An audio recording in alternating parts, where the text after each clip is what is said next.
So yeah, speaking about distressed properties, so maslangana together, we save up money up to a certain large amount of scale. So basically, let's say see 10 1.5 each and every month, as I've already mentioned, and then let's say we grow up to a certain amount of 100k, and then we go locally with township properties which are undervalued, we buy them and then we convert them into overvalued properties, we put it back into market, and then so we let's say let's say maybe it costs 60k 60,000, yes, but let's be more realistic.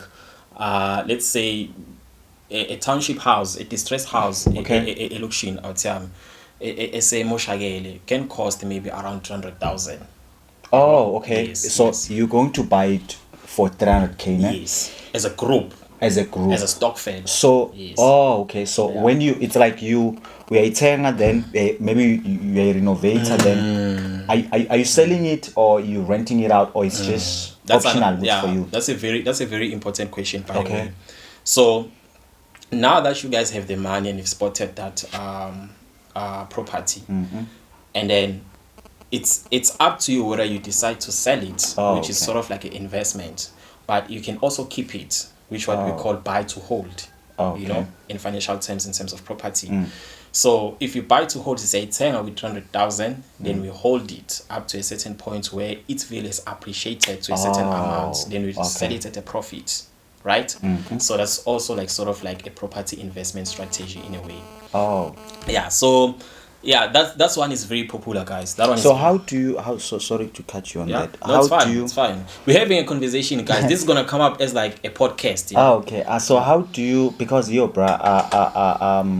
a lot of people have been ripped off.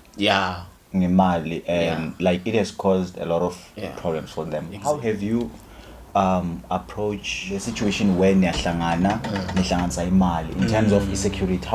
How do you like check if someone won't rip you off? Is there like a process or maybe to ensure imali yako bra you legality?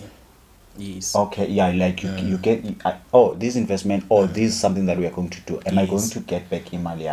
Am I working with the right people? How do you like sort of ensure security around that? That's a very important question when blessings. So to ensure protection, security, and safety in terms of your money and stuff, it's very important to actually first there must be trust, guys. So if I approach a friend and say, guys, let's do something like this, there must be trust first, right? Of course, we all know trust can be broken. There's money involved, but to do things right, we need to have contracts in place. So firstly, we open a business account. That's gonna be our Stokvel account. Or maybe we can open a trust account where we're going to put the money there so that it's protected by the law, right?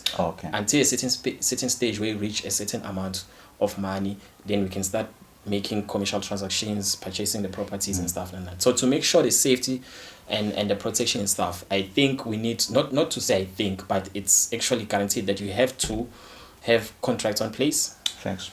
You have to make sure that everyone is protected in terms of the law.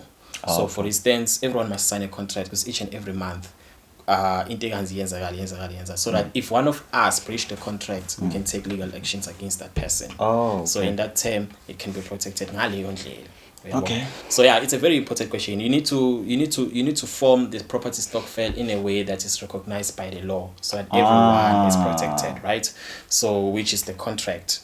The contract must be in place. So each and every one of us who wants to be part of the Stokvel, they need to sign up a contract.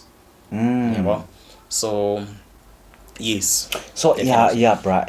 I wanna when you put it like that, it's sort very of important. It's sort of now very important. Place me in a place of a relief, because just imagine committing like 10k out of nowhere, then someone like take it. Paperwork, guys. Paperwork, trust, but also just go with people that you really know, you can trust, especially friends. If like there's 5 of us working, we are able to contribute 2,000 each and every month from our salary. We need to have a contract that will bind all of us with regard to the commitment of contributing that 2,000 every month, until it reaches to a certain point where then we can start. So